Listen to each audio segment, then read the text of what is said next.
the idea that we created ISIS by going into Iraq, that's also just delusional.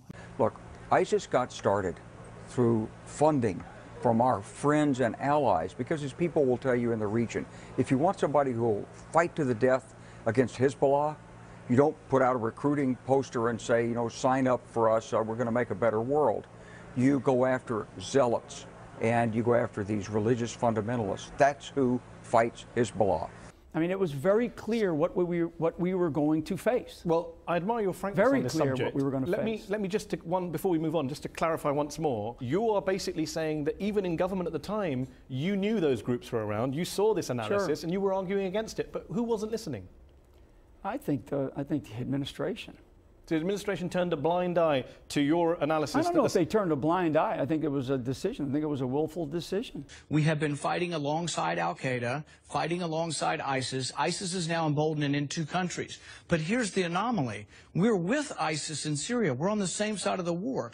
We have gone full circle from opposing al-Qaeda, which sent 3,000 Americans to a flaming death on 9/11, complete circle to where we now supply them, we arm them, we finance them, and it's all coming with the approval of the highest authorities in the United States government.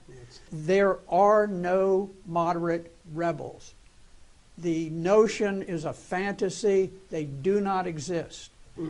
And yet, I think yesterday, Secretary Kerry was out there saying, well, we've got to help the moderate rebels. The moderate rebels are al-Qaeda, who flew the jets into the Twin Towers, and today these are the moderates.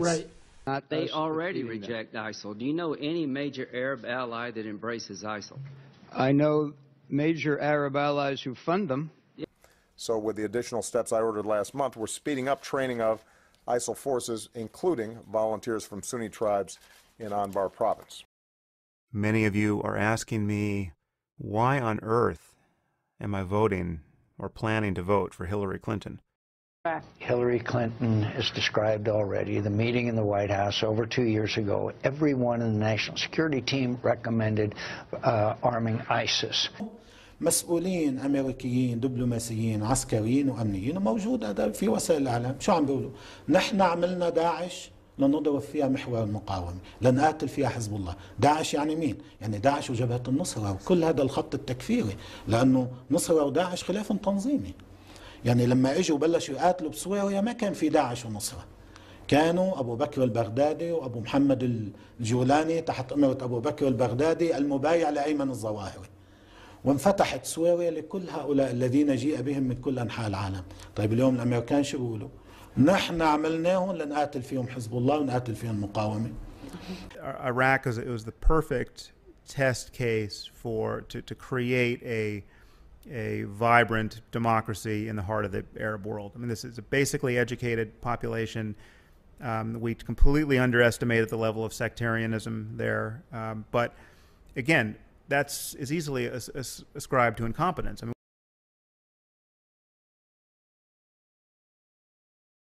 do you think that the U.S. or UN forces should have moved into Baghdad? No.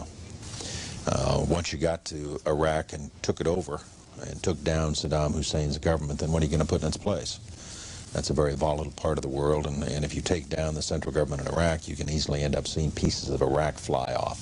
Part of it the Syrians would like to have to the west.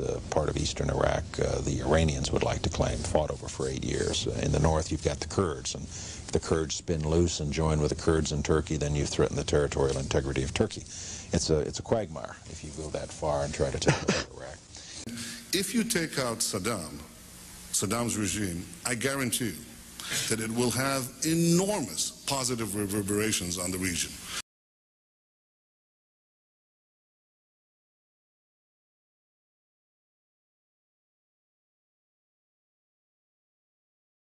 So my bias toward Israel, whenever you're talking about the conflict between Israel and her neighbors, There have been reports that Israel's been treating wounded Syrian rebel fighters in its hospitals on the border, including fighters from Nusra Front, which is, of course, the al-Qaeda proxy in Syria. Do those reports worry you that Israel's helping wounded al-Qaeda-aligned fighters? As I said before, in a different context, it's always useful also to deal with your enemies in a humane way.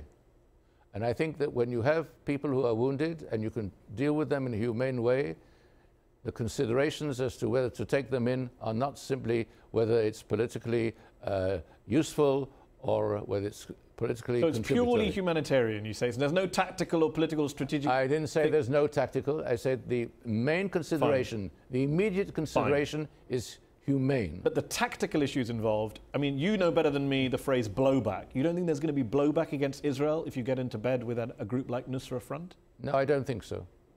I don't think there's going to be blowback. Why? Because I think that, unfortunately, the rules of the game in Syria are such that you can do anything that is not possible to be done anywhere else. Yeah, I think people said that in Afghanistan too. Would you also treat Hezbollah fighters? No. I would not treat... Have you not just contradicted what you told me 60 seconds ago about humanely treating your enemies? No. I think as far as Hezbollah fighters are concerned, with them we have a different account. So let me be clear, you're happy to treat al-Qaeda fighters, but not Hezbollah fighters? We have a different account with Hezbollah, a totally different account, because Hezbollah has carried out the type of actions against us which preclude us from going into what the al-Qaeda has done. Al-Qaeda, to the best of my recollection, has up to now not attacked Israel. But it's attacked your #1 ally and protector and sponsor, the United States of America. There is a quote-unquote war on terror being going on for 15 years. The war in Syria is a war to expand Israel. ISIS stands for Israeli Secret Intelligence Service. You can Google it. There's a video from years ago where a reporter actually brought this up. You tell the story about how you tried to find out what they call the Mossad when they deal with publicly? I thought it was a reasonable question, but the trouble is you can't pick up the phone book. There's no Langley in Israel that you can look up, CIA, or in our case, the Mossad. We thought we should ask, what shall we call it in English? You can translate the Hebrew words, as I said, Mossad is institute, but when they write a letter to their friends in the CIA or the British intelligence, what do they call themselves? It took a while. It was a matter of asking the Prime Minister's spokesman. The best you could do, because officially the Mossad is under the Prime Minister's office. And I think he sort of wondered why you want to know and all that, so we explained. And he came up with the Israeli Secret Intelligence Service. I mean, if it were to have initials, it would be ISIS. Wake up.